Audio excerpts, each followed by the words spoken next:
Folks, welcome back to another episode of the Keep Going podcast with Vin Kennedy. I'm your host, Vin Kennedy. Gonna hop right into it. I just came back from Nashville. I went Friday, came back Monday. Obviously, mid-marathon prep. I ran 13 miles Saturday morning in Nashville. I drank a little bit of alcohol. Weird for me these days. Some people know me as, that's not weird for me. But these days it is. And did a couple tequila waters, tequila sodas. I think I did like 1.5, 2. Went out late night. Probably went to bed like 3 or 4.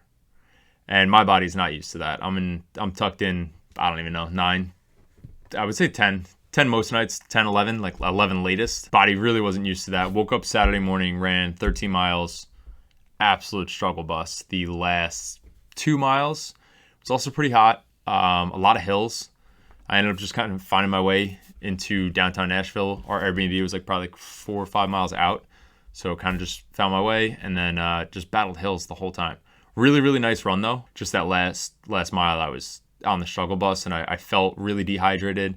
Again, I had like a drink and a half, or 2, whatever. I don't even know if it really played a part, but definitely getting not as much sleep did not help. Yeah, I kind of want to talk about like balance and how I worked it in, things I could have done better, things I think I did a good job with. That first day, I think I really helped myself out by not getting drunk and eating bad food. Kept it really clean, had meals, ate normal. I think we did like did a lunch, did a dinner, kept it fairly clean. I had calories to play with. I kind of purposely did it that way. Didn't really eat much in the beginning of the day besides protein and kind of just made it work for me. And worked in a couple drinks and that was that. Obviously didn't step on a scale or anything like that, but if I had to guess, I was probably in a calorie deficit Friday. So waking up Saturday made it a little easier on myself. Generally, when I wake up, I chug like half a gallon of water. I have electrolytes, I have salt. Like I kind of help myself out for my runs, for my workouts. Couldn't really do that there. So a little out of routine, which is not a bad thing. I think it's a good thing to kind of adapt to that. But definitely a little out of routine. And the end of my run, I kind of suffered, but got it done. Definitely got it done. And had a really, really good time. So like I regret nothing. And I think I had this trip as a whole kind of really taught me to have fun, let loose, like decompress in different ways. And I don't always have to be, I'm not saying that I'm like a robot, but I don't always have to be so routine and on the ball as far as I like to be, like on point with certain diet, nutrition, working out. Sunday I had a rest day, full rest day. I probably haven't had a full rest day, which is not a good thing either. I really don't even know how long, like months without lifting, swimming, biking, running, honestly, probably months. So that was awesome. Had a decent amount of drinks on Saturday. Wouldn't say back to the old Vin status as far as I drank in the past. I definitely didn't get to that point here, which was cool. Found like a way to limit myself. Worked in a lot of water. Had a really, really good time. Downtown Nashville that was probably, I've done a lot of trips this year. I would say like 6 or 7. I did Florida twice, Boston, Aruba, Texas, Nashville. Going to Colorado, I guess Wildwood's not really a trip, but this was definitely the most fun I've had. And again, I pulled back on the strict routine that I'm used to, and I think that enables me to have a little more fun, which is something obviously I want to throw in. Now, of course, it's like, oh, are you going to go out drinking every weekend? Absolutely not. I don't know. I just don't, I see need for it every once in a while. I don't think there's a point to get like hammered anymore. Didn't do that there. I personally don't see a need for it anymore. Monday, I had 6 miles. Sunday, I was off from running. Saturday, I ran 13. Friday, I ran 4. So it was a lot of miles in a short amount of time. 23 miles in 4 days there. So the 13 definitely took a toll. Drinking and not getting enough sleep, recovery-wise, definitely took a toll. I'm dealing with like a little bit of a hip issue now. I had a tight ankle on my opposite ankle that I rolled. So obviously, it's just not getting the proper rest, and throwing in alcohol definitely doesn't help as far as shitty food as well. So like just holding water weight, running a little heavier, it all plays a part. But going into Monday night, I haven't had a run or workout or controversy when it came to workouts outside of rolling my ankle, which is just, I can't do it. That like I've let, and it goes back to what I was talking about last episode or a couple episodes backwards. I haven't let like doubt in the cockpit, and Monday night I let doubt in the cockpit all day. I was like, I have to run 6 miles. And I was like, I don't know how I'm going to do this. Now, it sounds crazy. I mean, it was 3 days of being on a vacation, enjoying myself a little bit. But I just knew where I was normally at and what I did as far as like drinking and eating. So I think it was definitely obviously just playing that mental game, and I was losing. I should have woke up early Monday and got the miles done, but making some memories on Sunday night. So treated Sunday night like it was basically Saturday, and we had a blast. Definitely took a toll on Monday because I didn't wake up and run my miles. So had to do it after a flight.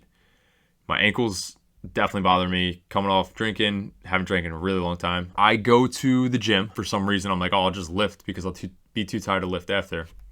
We don't have to lift. We could just run today, but whatever. I don't know why. Lifting's always easier to me because I know that I was holding water weight, felt a little heavier from the extra carbs, overindulged a little on food. I was like, oh, I'll probably get a good pump. And I did. So that was cool. And then just that daunting task of like, hey, now you got to run 6 miles. It was like 9:30 at night. I usually go to bed at that time.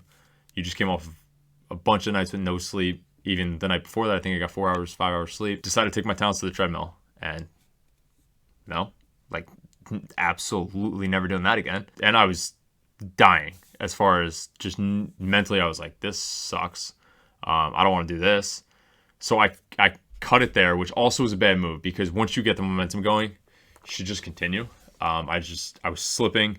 I just wasn't feeling it on the treadmill. I was like, maybe if I go outside, get some fresh air, I'll feel a little better and I'll get the run done. So then I drive back from the gym to my house, basically just like telling myself like, I need to go to sleep. That'll be better. Of course, I don't listen to myself, thank God. I pop out on the track and I don't even know. I think I had like 16 laps to run. Like I was literally counting them down as I was going. I'm a sick human being. I listened to the same song the whole entire time. And just the start of the song, I don't even know why I did that. I can't even think of the name of the song off the top of my head. Got the run done, but it was just one of those where it's like, this sucks. I want to stop every step. It was, oh, my ankle's hurting. Oh, I feel like shit. I'm tired. I want to go to sleep. Like, it's just, you play that game in your head where it's just like, I don't want to do this. I can't do this. And you just keep taking the next step. You keep taking the next step. And before you know it, the miles are done. And I don't even know. I think I had to run like 3.55 outside to make it 6 total. And absolute struggle bus. Oh, and on the treadmill, my watch wouldn't track. So it's just like everything was going against me. And I just kept telling myself, like, I will feel so much better tomorrow when I get this done. And I did. It actually set me back from my run in the morning. And I woke up a little later than I would have liked to. But fell right back in the routine the following day. But there was such a win on that track Monday night. And it sounds crazy and it sounds like corny, but like there really is something to it when anybody could pop out on a track and run 6 miles on a good day. And when they're feeling it and when they want to. Or when they've been in flow of running and they have no pain. They didn't drink the weekend before. They weren't in Nashville. It's just easy. And it's doing the hard things when you don't want to just creates an insane level of self-belief and just accountability in yourself because you're not going to quit. Like, I know I could say whatever I want in my head. Like, I'm just at a point where I'm not going to stop. Like, I'm not going to stop. Like, I'll have to actually get injured to probably stop doing any of the things that I'm doing. And never want that to happen. I made that mental switch a long time ago of I don't have to, I get to. And a buddy of mine actually brought it up. He was sick and he was like, all I want to be is just be fully healthy. I don't want the headache. I don't want any like aches and pains. Like, I just want to be healthy. And it takes us to lose our health to realize how important and vital it really is. And I know just running, cardiovascular wise, does incredible things for you. And there's so many benefits mentally that I get from running that I can't stop. Like, it's just, of course, sometimes I'll lower mileage, or if I don't have a specific race coming up, I'll run to feel, but it's just a crucial thing. And it really, Monday night on the track was probably one of the more proud moments I've had of myself in a really long time, because I've been in a flow state with all of this working out and these challenges I throw at myself. And it's not easy by any means. Training for a marathon is not easy. Doing a bodybuilding show is not easy. I lost my soul to the Stairmaster, and it's a joke, but it's not even like I hate the Stairmaster with a passion. It's things like that. It's the Stairmaster when you don't want to do it. It's the miles Monday night when you feel like absolute shit and you should just probably go to bed, but you make yourself do it. Like, it's that accountability that just creates a different person. It creates, you unlock new levels of yourself and of your mind. You really just don't lock yourself in that cage, and you don't give in, you don't quit. That's the difference. It doesn't matter what pace my miles were that night, even though they were dog shit for sure. It's just the fact of you get the fucking work done when the work needs to get done. There's no there's zero negotiation, and there's absolutely no compromise with your goals. It seems small and it seems little and it seems like I'm just talking about a run, but I've brought that into every area of my life. I have a lot of cool things coming and going on, and it just shows. And it's, for me, and I've spoke about this before, that's where my power comes from. It comes from what I put myself through physically and my physical abilities, and it's unlocked. It's just an absolute cheat code for my mental game. And it's unlocked levels and doors for me that would have never opened without that first lap on that track across the street from Ramapo College. I went to a simple track and I tried to run one lap, and I was gassed. And I thought I was done. I was 250 pounds. I was miserable. I was depressed. I was drinking. I was eating buffalo chicken hoagies for every meal. I was eating chicken nuggets. Like it was just bad. And not to say that you can't have those foods sometimes, but the way I was doing it, I was a very unhealthy lifestyle. It started there. It really did. And it's so crazy to think about it. Ran one lap, went back to my dorm, and I was like, I will never do that again. Like, I'm fat. And I said that to myself, and that was the game changer. And I was sitting there, I was like, wow. I was a skinny kid my whole life, always played sports. Never top of the pack, but always decent at almost everything. Athletics kind of came easy to me. And I was sitting there, I was like, wow, people talk about being washed up. I'm a freshman in college. This is a big problem. And I changed it. And it changed everything. Other times I've been on that track when I've been going through a lot of family stuff. So it's weird, but that track has a deeper meaning for me. It's definitely weird, but I have a weird connection with that specific track. So it was of all tracks, this is not the one I'm giving up on. This is the one that I'll run a marathon on this track if I have to. This book kind of ties in perfect. This is the Mountain is You, and it's all about self-sabotage. And that's what I was doing. And that's what I was even doing Monday night. And that's what I did in the past, where you're kind of counting yourself out of the race before you start. If you're in your head mentally, you're probably going to talk yourself out of whatever it is that you're trying to do. And it's a tough place to be, and it sucks. And the only way you get through it is just keep pushing yourself through whatever it is that you're talking yourself out of. So all day long, say whatever the fuck you want in your head, but don't let it actually affect your physical doing. If you're running, don't stop moving your feet. I don't care if you have to go from a 6-mile pace to a 10-mile pace. Don't stop moving your feet, and you won't fail. You won't quit. If you don't quit, you can't fail. And just with those kind of mindsets, you can't lose. You can't lose at anything. You really can't, because if you lose, you'll learn. And you really only lose when you quit. Because if you fail at something and you gain insight, you gain wisdom, and you take that and you into the next attempt, and now you succeed in a separate area, or you beat the area which you lacked in, that's a win. So you just keep stacking those and keep building those. But yeah, this book is all about self-sabotage. It kind of gets a little deep in spiritual in certain aspects. I'm personally into that. I'd rather just buy in. But it's a great, great read. And it's all about that talk in your head. And it's so important. It's so crucial. Definitely want to touch on my balance personally. So I'm doing almost 2 workouts a day every day, between a run, a lift, or an Alpha Fit HIIT class, which classes are amazing if you haven't tried it. Not drinking, obviously, not eating bad. I'm not following anything specific, kind of just intuitively eating. If you don't do new things, you can't get new things. You can't create new opportunities. You can't create memories. I'm building a life from that I'm proud of, and I love it. And it's funny because then I come back to quote unquote the grind and love it too.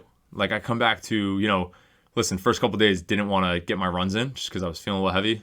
We're good now. You lose the water retention weight and you're good. And that's not a bad thing. It means I enjoyed myself. Today, for example, had a 6-mile run, Asbury Park Boardwalk. Absolutely crushed it. Felt fantastic. And it was great. I love days like this. Work from home poolside. Had been having some cool coworkers. My mom nannies for a family. They have a 2 and a 4-year-old. They're adorable. They've been coming by. So I'll work by the pool. They'll come over. My nephew's been coming over a lot. So that's awesome. Seeing my sister so happy. It's really cool. But yeah, you come back, you fall back in your routine. And for me now, it's about building that routine that I enjoy and have fun with. I'm over the days of forcing myself to run X amount of miles and, okay, well, I ate that, I have to swim. Or I ate that, I have to run more miles. Or whatever. I'm just over that. I've been following push-pull legs in the gym. If I'm a little tight, I'll mix legs in with my pull day, do a little bit of lighter legs, and then I'll do an arm day on the third day if I want. It's about making it work for you, and that's where the longevity is.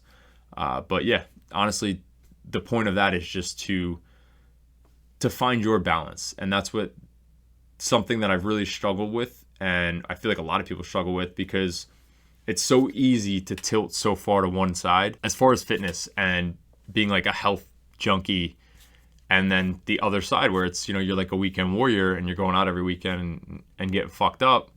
There's a place for both. I personally don't think I ever want to get like fucked up again. I don't see a need for it, and I know how much that'll really set me back, especially in like a marathon prep. It's not something I could do, and that's another thing. So I used to be in a place where, if I did this, I would have regretted it. I come home Monday and I would have been just hating myself. I wake up Tuesday just hating myself, and it's like, luckily I'm not that person anymore, and I've built accountability and trust in myself to enjoy, decompress, and live in the moment. And that's really what it comes down to. A lot of the bars in Nashville, every bar in Nashville basically had a rooftop, and every time I walked out on the rooftop, I would take a moment and really just let it sink in.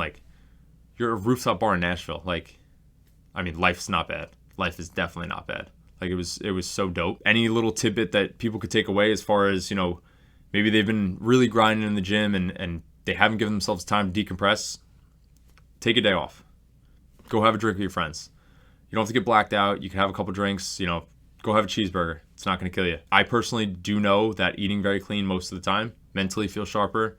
Obviously no alcohol, mentally feel sharper, clearer. But there's a way to work it in. Obviously, if anybody has any questions with that, I would love to help. But yeah, I think I basically covered everything I wanted to hit. Talked about the book a little bit. And lastly, these shirts. My buddy has an account on Instagram called Grateful. This one says, "Not everyone had the privilege of waking up this morning." Sorry, I can't read. I post the shirts often. I post the account often. But it's Grateful on Instagram. We're actually probably going to do a collab and get some Keep Going shirts, which I think would be cool. I definitely want some. Yeah, that's really all I got. Appreciate everybody. If you can, please like, comment, subscribe, and share. And catch you next episode.